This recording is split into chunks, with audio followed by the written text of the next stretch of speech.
Privasi Story WA Part 17 Pelukan Ayah. Iya beneran, ada orang mencurigakan di depan.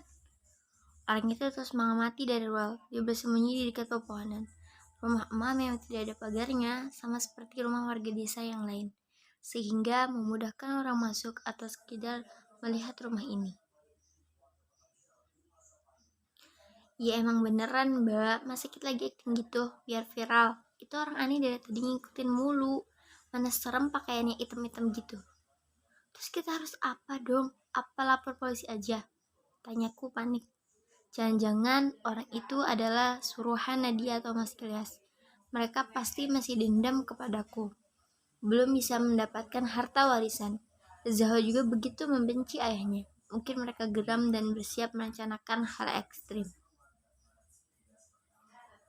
Lah, gak usah polisi-polisian, lama dan ribet. Mending kita serbu tuh orang. Sana mbak ambil senjata. Senjata apa? Ya Allah, punya akal mautnya ampun-ampunan. Ambil apa aja yang bisa bikin menculik itu kesakitan. Oke, siap-siap. Aku beralih ke dapur mencari benda yang bisa dipakai. Sial, pisau tak ada. Maka aku putuskan mengambil gelas dan sendok. Semoga bisa berguna. Ayo kita sebu, seruku bersemangat. Ya ampun mbak, kenapa bawa gelas sama sendok? Kita ini mau melawan penculik, bukan piknik bikin kopi atau mie gelas. Haha, iya nih mama, ada aja. Sudahlah, benda ini juga berguna untuk minta bantuan sama warga kalau kita nggak bisa melemahkan penculiknya. Yaudah ayo mah, onti kita serang lewat pintu belakang. Ras dan aku mengangguk setuju. Kami langsung ke lewat pintu belakang, kemudian merayap di dinding. Laras yang mengomandani pertempuran ini, dia mengendap-endap duluan, memastikan target ada di posisi yang pas. Orangnya lagi di dekat pintu. Dalam hitungan 3, 2, 1 kita serbu. Siap Komandan Onti, jawab Zahwa sama cengengesan. Kami mengekori Laras, semua sudah siap melakukan penggerebekan. Aku harap penjahat ini tidak berbahaya. Seram juga kalau dia bawa pistol atau belati. 3, 2, 1, serbu. Secepat kilat kami menyergap penjahat itu. Laras melempar panci tepat di kepalanya. Musuh nampak sedikit oleng. Lanjut, Laras dan Zahwa memukul penjahat dengan sodet serta sapu lidi. Sedangkan aku hanya mengetuk-ngetuk gelas dengan sendok sambil meminta pertolongan. Meskipun aku tak yakin ada warga yang datang. Kediaman emak cukup jauh dari rumah tetangga yang lain, terhalang pesawahan dan pepohonan. Mbak, bantu hajar dong, marah kentrang-kentrung gak jelas. Mbak pikir kita lagi ngamen apa? Minta Laras sembari melintir tangan lawan. Iya. Aku melangkah mendekat. Penjahat itu sudah kewalahan dengan serangan Laras dan Zahwa.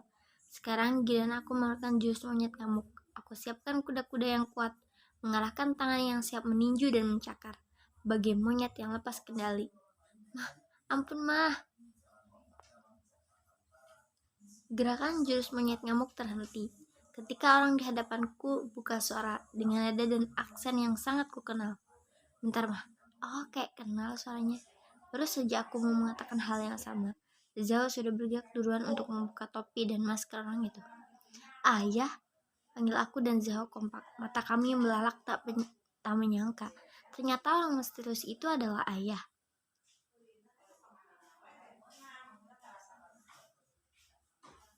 Mah, Zahwa, ampun, tolong suruh Laras melepaskan cakramannya, bisa mati di tangannya. Oh, penculik itu ternyata kamu bang. Mau ngapain kamu kesini?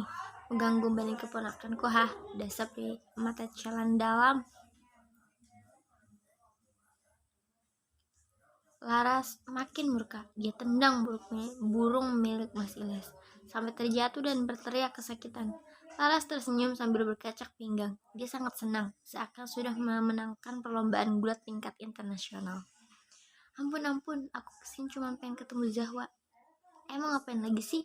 Kenapa nggak balik ke nenek gayung? Selin dah. Bukan ayah, Wak. Izinkan ayah bersamamu malam ini aja. Besok ayah janji akan pulang ke Jakarta. Gak bisa, enak aja kamu. Abang pikir ini rumah mbahmu apa? Tolong Ras, kamu gak tahu perasaan orang tua untuk anaknya. Aku gak bisa jauh dari Zahwa kali ini saja. Mah, tolong mah. Mas Ilyas berani memohon di kakiku.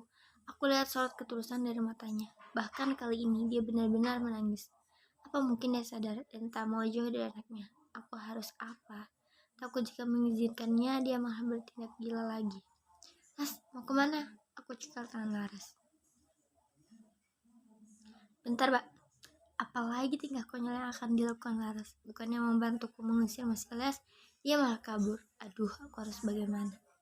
Ayah, sana pergi. Aku gak mau bareng-bareng ayah lagi. Tapi Wa, ayah ini tetap orang tua kamu. Izinkan ayah nemenin Awa di sini. 1 hari aja, entah kapan lagi kita bisa bertemu. Sel-sel neuron di kepalaku mulai aktif dan terhubung satu sama lain untuk berpikir mencari solusi. Kalau aku masih menemani Zahwa, maka aku berdosa menjauhkan ayah dari anaknya. Seburuk apapun Mas Ilyas, Zahwa harus mengakui dan tetap menyayanginya sebagai ayah. Biur, rasakan tuh air cucian piring. Astaga, Laras keterlaluan. Dia menyiram Mas Ilyas dengan 1 ember air yang berisi sampah bekas makanan. Mas Ilyas sampai gelagapan menerima serangan Laras yang datang tiba-tiba. Astagfirullahaladzim, Ilyas, berteriak sambil setengah balik ke arah kami. Dia langsung merangkul Mas Ilyas dan mengajaknya berdiri. Laras, keterlaluan kamu. Kasihan Ilyas. Dia ini manusia bukan hewan. Di emak kok malah belain dia. Ilyasnya sengaja ngikutin aku sama Zahwa. Pasti dia mau nyulik Zahwa. Emang dia tuh gak ada akhlak. Bos, menang Laras. Cangkem murah dijaga.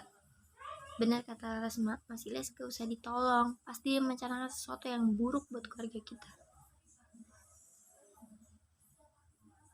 Kali ini emak tidak pernah mengajarkan kalian untuk berprasangka buruk dan punya rasa dendam sama orang. Sudah, jelas ayo masuk. Tapi emak diam. Emak tak mengindahkan perkataan anaknya. Dia malah membawa Mas Ilyas masuk ke dalam, memberikannya baju almarhum bapak untuk berganti pakaian. Mas Ilyas membersihkan diri ke kamar mandi, sementara aku, Laras, dan Zahwa dan emak berkumpul di ruang tamu sekaligus ruang keluarga. Mak, ngapain sih ngizinin orang itu masuk? Mas sadar dong, dia udah nyakitin Mbak Ella, anak Mas sendiri. Lagi cap kadal kayak dia, gak patut dikasihanin. Gerutu Laras. Mak tahu, Mak juga sakit hati sama perbuatan Ilyas.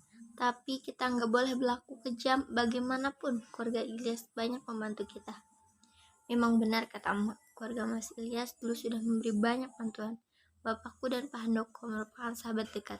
Pak Handoko memberikan modal usaha saat keluarga kami ada dalam krisis ekonomi. Bapak kena tipu puluhan juta, toko sembakonya bangkrut, kami keluarga hampir kelaparan. Beruntung Pak Handoko memberi Bapak uang untuk membuka usaha. Dari situ Bapak mulai membuat kolam untuk budidaya lele.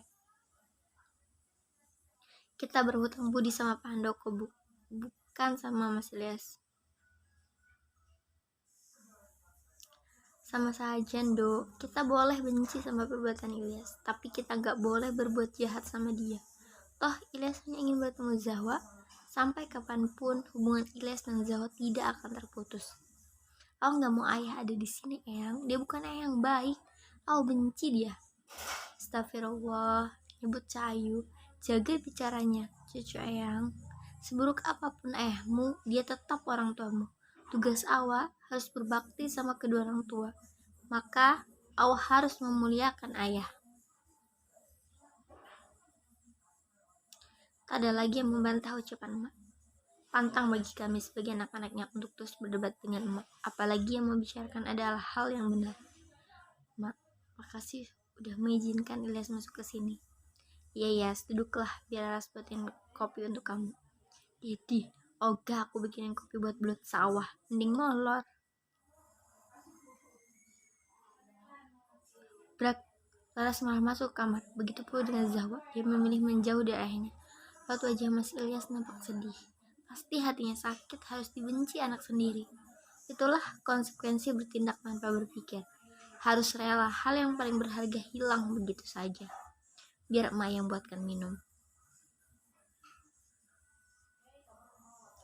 Gak usah mak, biar Ella aja. Dibandingkan harus berduaan dengan Mas Ilyas, lebih baik aku ke dapur, menetralkan emosi. Rasa kesal makin memuncak di hati. Aku khawatir Ilyas mau mempengaruhi Zahwa untuk memihaknya. Aku suguhkan kopi di meja. Emak nampaknya sedang menasihati ayah dari anak. Mas Ilyas hanya menunduk sambil mengucapkan kata iya. Sia-sia mau berusaha menyadarkan Mas Ilyas. Hatinya sudah beku, dibutakan nafsu. Mas Ilyas terpaksa diizinkan menginap oleh emak karena desa ini diguyur hujan sejak kedatangannya. Sampai tengah malam, mungkin langit ikut sedih, mewakili perasaanku yang sedang gundah gulana. Tak bisa ditampik, aku memang belum move on secara sepenuhnya.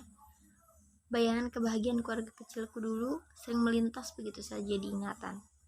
Ayo Yas, dimakan. Emak sengaja membuat tempe bacem sama ayam goreng kesukaan kamu.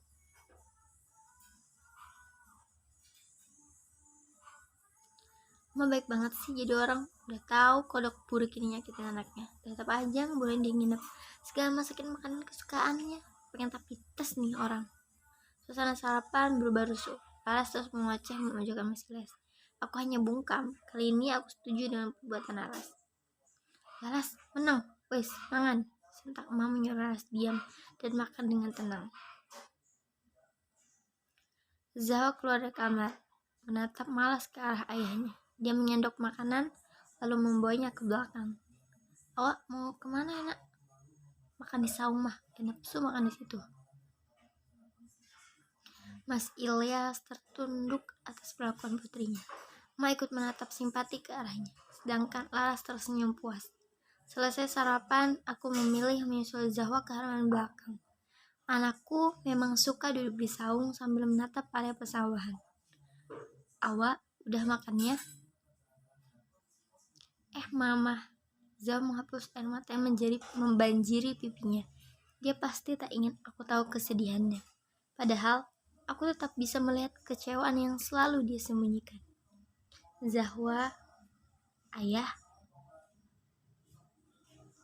Ngapain mama ajak dia ke sini?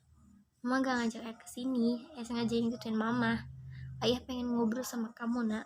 Mohon Mas Ilyas. Belum sempat menjawab, Mas Ilyas menjelaskan semuanya. Aku memilih membisu dan memberi waktu untuk dia mengungkapkan isi hati pada anaknya. Gak, awang gak sudi. Pergi. Tolong nak, sebelum ayah pulang, izinkan ayah memelukmu. Setelah itu, ayah janji gak akan mengganggu kamu dan mama. Zahwa melirik ke arahku. Dia meminta pendapat dengan gaya tubuhnya. Aku anggukkan kepala, bertanda menyuruhnya untuk mengabulkan permintaan Mas Ilyas. Tapi ayah janji, jangan ganggu kami lagi. Iya nak, ayah janji. Putriku berdiri mendekat. Mas Ilyas kemudian membawa tubuh Zahwa dalam dekapannya. Mereka menangis. Zahwa memeluk erat ayahnya. Seakan-akan mereka akan terpisah selamanya.